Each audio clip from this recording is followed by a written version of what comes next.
আমার মিডল থেকে লো সাইড থেকে না লইয়া মিডল থেকে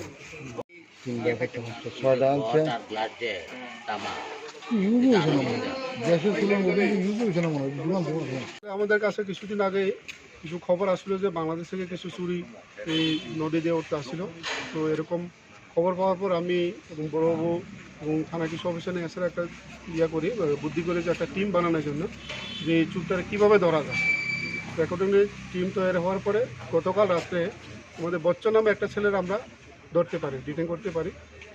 এবার তাকে ইন্টারোগেশন করার পরে সে বলে যে কিছু চুরি জিনিস প্রদীপ সিংয়ের বাড়িতে আছে পরমুরাতে।